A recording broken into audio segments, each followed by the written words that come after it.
Byggingin við Kirkjustræti 4 er hús stórra ákvarðana og pólitískra sviptivinda. Þetta virðulega hús er vinnustaður alþingismanna. Margir sem hafa lagt sitt af mörkum í kosningum við að koma sínum manni að, fá fréttir af honum í gegnum fjölmiðla og fræðast á leiðum einstök þingmál og afgreiðslu þeirra. Hins vegar fær fólki í landinu sjaldan tækifæri til þess að kynnast þessu sögufræga húsi sjálfu. Hér verður þessu snúið við og athyglinni beint að Kirkjustræti 14, Alþingishúsinu við Austurvöll. Alþingi Íslendinga er elsta stofnun þjóðarinnar og jafnframt svo æðsta. Þingmönnum hefur smásama verið að fjölga, síðast með stjórnarskrárbreytingu árið 1984 þegar ákveðið var að þeir skyldu vera 63. Auk þeir eru starfsmenn Alþingis fjölmargir. Húsið sjálft var hins vegar byggt á tíma þegar fáa óræði fyrir því hver starfsemi þingsins ætti eftir að vaxa mikið. Hvað heldur þú að Alþingishúsið sé gamalt hús? 200 ára plus. Ég er mikið alveg með að reyna. Já, ég veit það nú ekki. Ég veit að borgin var reist 1930 og hún var 10 ára gömul þegar ég byrjaði á borginni. En ég hef aldrei fattað hvað Alþingishúsið væri gamalt. Hvað er þetta gamalt hús? Það er ekki hugmyndum. Það er alveg hvað? Það er alveg 200 ára, ekki? Nú held ég að þú hafi gert það aðeins svo gamalt. Tæplega er nokkuð sveigjanlegt. Það er rétt yfir 100 ára. Kostaði 121.000 krónur að byggja á sínum tíma. Af hverju veistu þetta? Las þetta í öldin okkur daginn. Alþingishúsið er byggt úr högnum íslenskum steini. Fyrst var farið að ræða af alvörum byggingu þess í tengslu við 1000 ára afmæli Íslandsbyggðar árið 1874 og átt að safna fé til verksins hjá almenningi. Tregar undirtektir töfðu framkvæmdir þar til gert var ráð fyrir fjárveitingu til verksins á fjárlögum fyrir 1880 og 1881.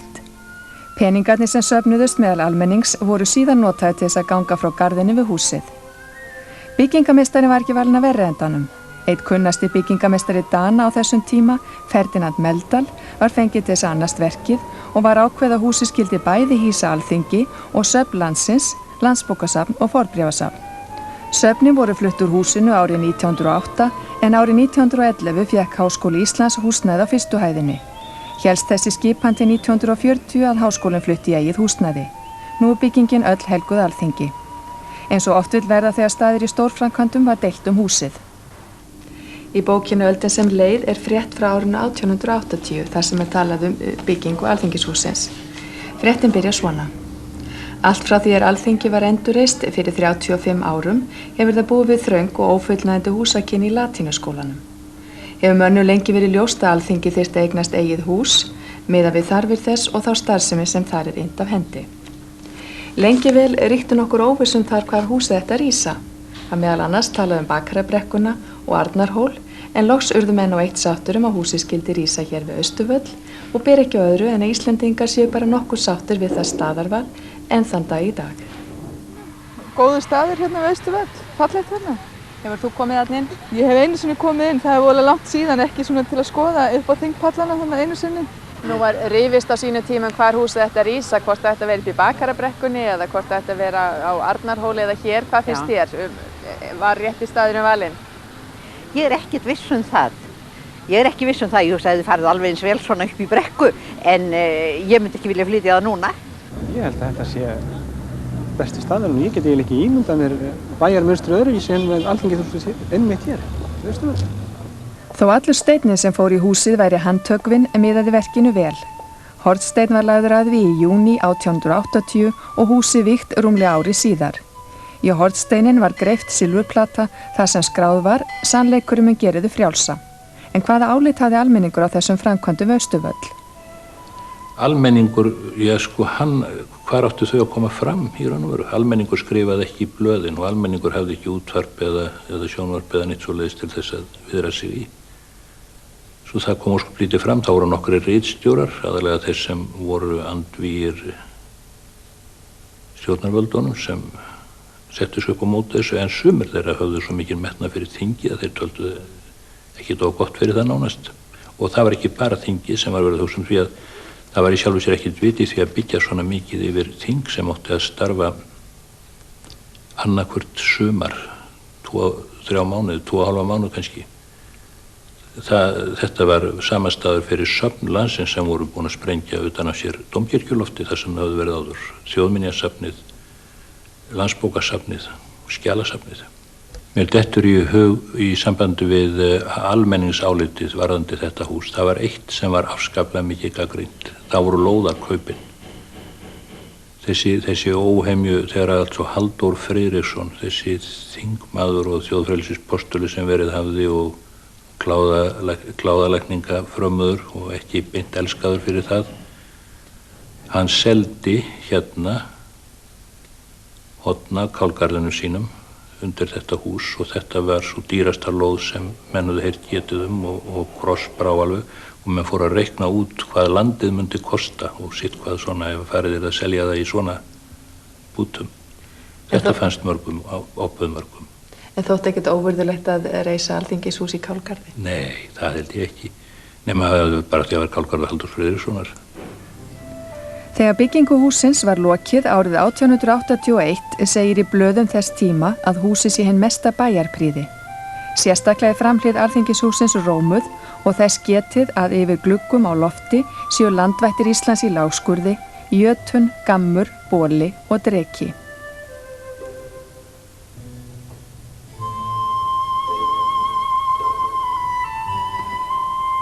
Ýmsar fleiri skreytingar eru tíundaðar en þó menn deili nú einstök atriði varðandi ytri skreytingar hússins, setja þar sinn svip á það og eru táknsins tíma. Ég þykir afskaplega vænt þetta hús. Þetta segja hef ég ekki mikið hugsað það hvernig mér litist á það. Mér eru alltaf þótt að einhvern fallegasta húsi frá því að ég var krakki og byrjaði að koma hérna 17. júní. Og mér finnst afskaplega fallegt hús í rauninni. Hvað finnst þér svona fallegt við það? Það er nú fyrsta lagi þessi grásteinn og svo þegar maður þekkir söguna, bæði byggingasöguna, þetta er ákaflega merkilegt hús byggingasögulega og svo allt sem hefur gerst í þessu húsi. Síðan við fengum okkar frelsi, maður náttúrulega alinn upp á þeim tíma þegar það var að fá allt, það var að fá frelsið frá dönum. Þetta er nú svona virðulegt hús, ég veit ekki með þetta komið svona svolítið þreytið í þetta. Húsið er virðulegt og það er gamalt, ég er hrifinn af gamalli víkingalist. Alþingishúsið er fyrir alllöngu orðið of þröngt fyrir starfsemi þingsins.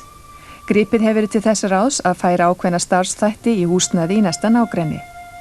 Aðeins einu sinni hefur verið byggt við Alþingishúsið sjálft. Það var árið 1908 að viðbygging var reist sunnan við húsið sem gengur daglega undir nafninu Kringlan. Viðbygging þessi var á sínum tíma kölluð Ristnuherbergið. Kringlan var gerð af veitingastofu hússins árið 1917 en er nú notuð sem setustofa. Lokaður garðurinn skapar ramma í kringum baklið hússins. Saga hans er sú að árið 1895 myntust þingmenn þess að hálf öld væri liðin frá því að endurreist Alþingi kom saman í fyrsta sinn. Og það gerðu þeir með því að koma upp þessum garði. Tryggvi Gunnarsson, formaður bygginganefndar hússins, sá þessar framkvæmdir og hafði mikla gleði af. Tryggvi andaðist árið 1917 og var þá jarðsettur í garðinum einn manna. Þessi garður er nú opinn almenningi. En hver var þessi maður, sá sem þarna er grafinn? Tryggvi Gunnarsson. Fyrst og fremst var hann athafna maður, dugnaðarmaður sem langaði mikið til að sjá stórar og fallegar byggingar. Þegar hann fluttist hingað til Reykjavíkur þá fannst honum þessi 1 og 2 hæða hús í miðbænum svo ömurlega. Hann rauk til og byggði Landsbankann í fullkomin óþökk allar en þá var enginn sem hafði í raun og veru mynduleika til þess að meina honum það. Það er svo gamli Landsbankin sem eyðilagðist í miðbæjareldinum 1915. Var hann sjálfur ánægður með hvernig Alþingishúsið varð á endanum? Já, yfirleitt. Og ég held að yfirleitt að hafi allir verið það á endanum. Óánægja var helst í sambandi við það að mörgum fannst að með þessu væri stigið óþarlega stórt spor í þá átt að gera Reykjavík að höfuðborg. Ekki að því að menn væri svo mikið á mótið því að það væri Reykjavík, heldur á að það væri á mótið því að þetta útlenda hugtak festist hérna, höfuðborg. Embættin áttu bara að fylgja mönnunum og þeirra ráða hvar þið væri búsettir nánast voru menn að gera gælur við. Segðu mér frá garðinu hérna bakvið. Það var verk Tryggva, það var ákveðið rétt áður en hann fluttist hingað að fela forsetum þingsins sem þá voru Benedikt Sveinsson Árni Thorsteinsson landfógeti að þeir sæju að snotra hérna umhverfi húsins. Það voru nú aðalega miðað við það að minnka svaðið að dyrunum og þá var eingöngu gengið aðaldyrnar hér. Kannski að helluleggja þetta eitthvað og gera það. Nú Benedikt var búsettur norður á Héðinshöfða og gat lítið séð þetta. Árni Thorsteinsson var mikill garðyrkjumaður í teóríunni en sennilega lítið fyrir að róta í moldinni, ég veit það ekki, og líka haft nóg að gera. Þeir fálu Tryggva að sjá þetta og hann gerði þetta hreint og beint með eigin höndum. Hann keypti blóm og runna og hríslur og allavega plöntur utanlands frá víðsvegar af landinu. Hann frétti af efnilegum reyniviðarhríslum einhvers staðar eða íslenskum rósum eða svona, þá horfði hann ekki kostnað við að fá það hingað. Og þetta var hans eiginlega yndi og athvarf öllum stundum þegar hann ekki var eitthvað að bjóstra annað að vera hér í garðinum. Það er til skemmtilega mynd á honum þar sem hann meira að segja, mér minnir hann sé nú á sjakkett og jafnvel með pípuhatt þar sem hann að vökva. Nú hann grafinn þarna? Já, einhverja hluta vegna þá var það látið eftir honum að liggja þarna. Hvers vegna heldur það hafi verið gert? Mér er nú ekki fullkunnugt það, þó er það nú svo að þetta var honum heilmikið mál, grafið. Konan hans var grafin úti í Kaupmannahöfn og hann sá alltaf það að það var hugsað það, hann borgaði fyrir leyfið og allt það þurfti að borga árlega, annars var það jafnað út og grafið í það aftur. Og sáum að því þið haldið við eins og sagt verið hérna. Allan hafi ekki gert sér það í Ögurlunda með því að vera þarna, þá þið séð leiðið hans framvegis bara automatist, hann hafði ekki aðra betri aðferð til þess en þessa. Hvað gerir þennan garð áhugaverðan að þínu dómi? Ja, hann er sögulega mjög merkilegur í sögu garða í Reykjavík og á Íslandi. Að hann er mjög einkennandi fyrir garða 19. aldar, að þetta voru aflokaði garðar með einu hliði og opnir á vissum tímum, til dæmis eftir hádegi og sunnudögum. Fólk kom inn í þessa garða og gekk að einum ákveðnum miðpunkti sem var svona hámark skrúðgarðyrkjunnar á þessum punkti og síðan sömuleið tilbaka þegar það fór út. Það gekk aldrei í gegnum hann. Út frá þessum aðalstíg sem hefur nú verið mjög stuttur í þessu garði því hann er tiltölulega lítill, að þá lágu svona einhver svona hlíðarskot eða hlíðarstígar sem að fólk fór og upplifði kannski meiri kyrrð og meira vera út af fyrir sig. Ástfangipark gat skotist þar á bak við runna eða eitthvað svoleiðis. Og allt þetta sést ennþá í frumhönnunin á garðinum sem er alveg óbreytt held ég ennþá og þó að garður sé mjög lítill þá kemur hann mjög greinilega í ljós. Eru margir sambærilegi garðar hér í Reykjavík frá þessum tíma? Nei, það er engir sambærilegur. Við eigum kannski fleiri betri tré í þeimur görðum sem voru til þá. Það er gamla garði Sérbekks landlæknis, garðinu við Aðalstræti og garði Árna Thorsteinssonar landfógeta sem er á bakvið Hressingaskála. En upprunalegi hönnugarðsins, hún er hvergi til lengur nema hérna og svo í elsta hluta listigarðsins á Akureyri. Þar sem hafa líka teiknaður eftir svona gamalli fyrirmynd og vísa hefur listagarðin bæði stækkað og breyst það mikið að þetta er ekki nema í vissum hluta af hana sem við sjáum hana. Alþingi kom fyrst saman til fundar í Alþingishúsinu sumarið 1881. Fyrst í stað var reglulegt þinghald annað hvert ár og stóð í nokkrar vikur. En með stjórnarskrárbreytingu 1920 var ákveðið að Alþingi kæmi saman reglulega og þingsetningardagur ákveðinn 15. febrúar. Frá 1945 hefur reglulegt Alþingi komið saman 10. október ár hvert en það er forseti Íslands sem kveður þingið saman. Forseti Íslands gjörir kunnugt. Ég hef ákveðið samkvæmt tillögum forsætisráðherra að Alþingi skuli koma saman til fundar miðvikudaginn 10. október 1990. Leið og ég birti þetta er öllum sem setu eiga á Alþingi boðið að koma nefndan dag til Reykjavíkur og verður þá Alþingi sett að lokinni guðsþjónustu í Dómkirkjunni sem hefst klukkan 13:30. Gjört í Reykjavík 1. október 1990. Vigdís Finnbogadóttir, Steingrímur Hermannsson. Forsetabréf að Alþingi skuli koma saman til fundar miðvikudaginn 10. október 1990. Samkvæmt bréfi því sem ég nú hef lesið lýsi ég yfir því að Alþingi Íslendinga sett.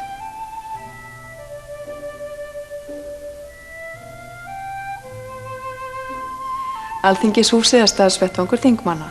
Hins vegar versta fyrir ýmsum sem að fylgjast með störfum þeirra aðeins í gegnum fjölmiðla, hvernig vinnan hér fer í raun og veru fram. Alþingi töluvert stór vinnustaður.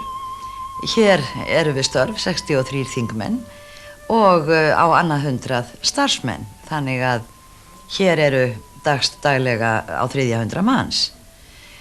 Vinnudagurinn hér langur, bæði hjá þingmönnum og starfsmönnum. Þannig að það alrangt sem margir halda að við komum hér 2 tíma á dag til að jagast hvert við annað. Nú blása hér oft miklir vindar, hvernig að vera starfsmaður hér árum saman og horfa á þetta allt saman? Já, það að vissu leyti skemmtilegt. Hins vegar það þannig að eftir að hafa verið hér nokkurn tíma þá hætta menn algjörlega að hafa pólitískar skoðanir á mönnum en eingöngu þannig að maður kynnist náttúrulega mönnum misjafnlega og svo viðkynning hefur í flestum tilfellum verið afar góð gegnum tíðina. Nú við búum við deildaskipt þing ennþá, þannig að við höfum efri og neðri deild. Í efri deild sitja 21 þingmaður og þeirri neðri 42. Þessar deildir hafa hins vegar algjört jafnrétti, það algjörlega á valdi þingflokkana að ákveða hverjir fari í efri deild og hverjir fari í neðri deild. Og það gert beinlínis með tilliti til þess að menn sem hafa þekkingu á sem flestum málaflokkum sitji í báðum deildum. Nú í sameinuðu þingi sem kemur saman 2 í viku, þar fjallað allar ályktanir, þingsályktanatillögur og fyrirspurnir en aðeins ein lög eru afgreidd þar og það eru fjárlögin. Öll lagafrumvörp verða hins vegar að fá afgreiðslu í báðum deildum og fara til þingnefndar í báðum deildum einnig. Nú, ráðherrar geta lagt fram lagafrumvarp í hvorri deildinni sem og gera það þá oft eftir því hvort deildirnar hafa mikið eða lítið að gera. En þingmenn leggja fram frumvörp í þeirri deild þar sem þeir eiga sæti. Ég vil hins vegar vekja athygli á því að það eru afskaplega margir aðilar sem koma nálægt lögum sem samþykkt eru. Því þegar talað hefur verið fyrir málinu þá það sent til nefndar og nefndin sendir það síðan út og suður þjóðfélagið allt til aðila sem málið varða og menn skila síðan áliti sínu á viðkomandi frumvarpi og ég leyfi mér að segja að það afskaplega erfitt að fá samþykkt frumvarp sem þeir aðilar eru allir á móti. Þannig að fólkið í landinu hefur ekki bara vald á að eiga hér fulltrúa, heldur líka mjög svo að hafa áhrif á gang mála. Hvað gerir það sumarlagi þegar þingmenn ekki hér? Já, það nú nóg að gera satt að segja allt sumarið við frágang eftir hvert þinghald og síðan undirbúningur að því næsta. Nú anda kennara gjarnan léttar þegar nemendur fara út á vorin, gerir þið það þegar þingmennirnir kveðja? Og já, ég neita því nú ekki.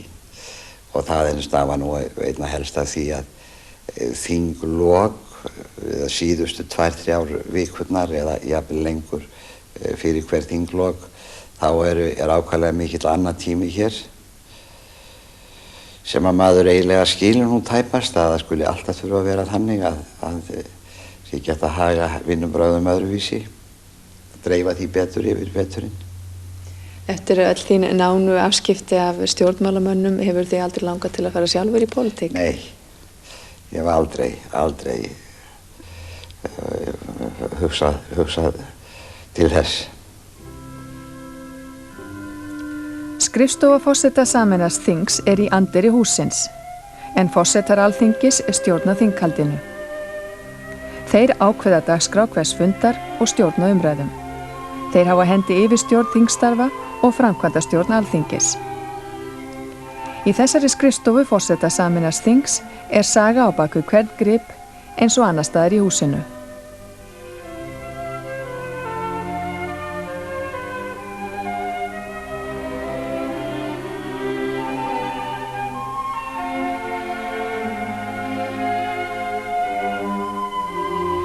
Í Alþingishúsinu urmull af allskyns listaverkum og gripum sem eru komnir víða úr heiminum. Margir af þessum gripum eru gjafir frá erlendum þjóðhöfðingjum. Hér á allt sína sögur. Vegna þrengsla í Alþingishúsinu hefur orðið að grípa til þess ráðs að koma ýmsum að dýrgripum Alþingis fyrir í geymslum annar staðar. En hvar sem því viðkomið hefur gripum verið komið fyrir til þess að þeir sem eiga erindum húsið fá að njóta þeirra. Strax í innri fossalhússins blasa við málverk og ýms listasmíð sem heldur á lofti nöfnum handverksmannanna sem byggðu húsið á síðustu öld. Nýlega var gamla ristnuherbergið í Kringlunni gert upp og skapa nú virðulega umgjörð gjafir erlendra þjóðhöfðingja.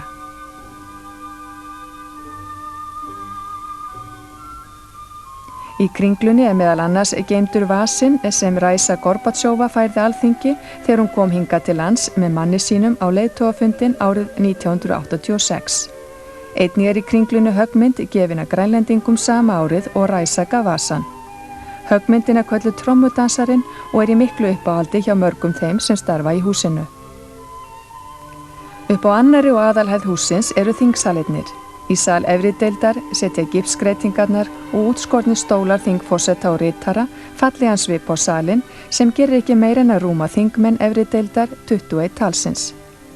Ein af þessum sal svonefnt myndaherbergi en þar eru myndir af öllum ráðherrum lýðveldisins.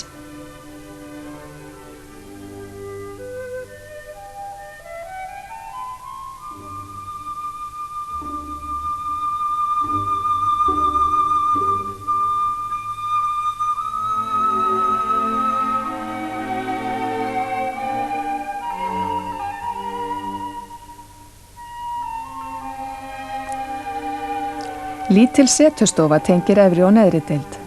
Í þessari stofu blasir við brjóstlíkan af Jóni Sigurðssyni sem stendur á útskorinni vegghillu eftir Ríkard Jónsson. Það var norskur myndhöggvari B.L. Bergslien sem gerði styttun af Jóni.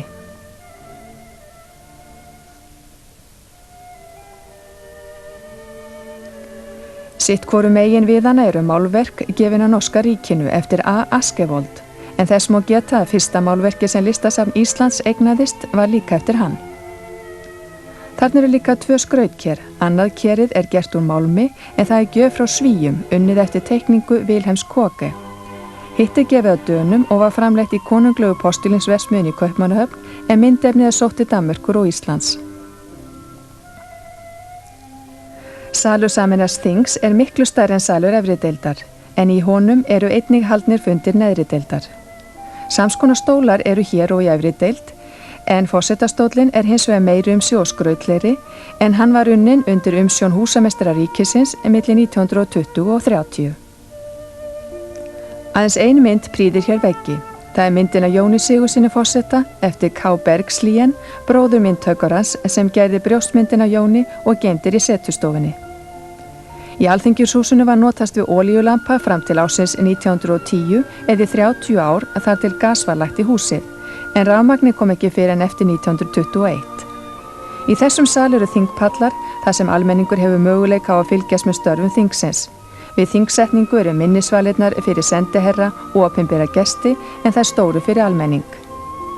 Við hliðin á sal neðri deildar reykherbergi svo kallaða. Þar eru myndir af mörgum mektarmanninum, meðal annars mynda Hilmari Finnsen landshöfðingja og stiftandmanni. Vasinn í horninu er hins vegar gjöf frá franska þinginu í tilefni alþingishátíðarinnar árið 1930.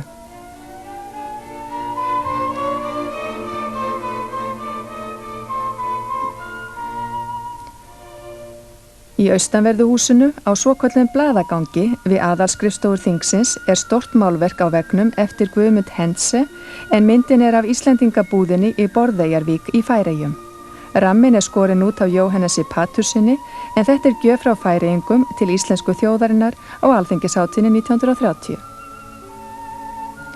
Hér hefur aðeins verið stiklað á stóru í sögu þessa hús og getið örfára gripa sem varðveittir er í alþingishúsinu. En sjón er sögu ríkari. Alþingishúsið er eign allra landsmanna, hús sem er öllum opið. Stjórnmálamönnum jafnt sem þeim sem vilja fylgjast með stjórnmálaumræðinu í þingsölum eða vilja kynnast innviðunum aðeins nánar í þessari elstu og æðstu stofnun landsins að Kirkjustræti 14.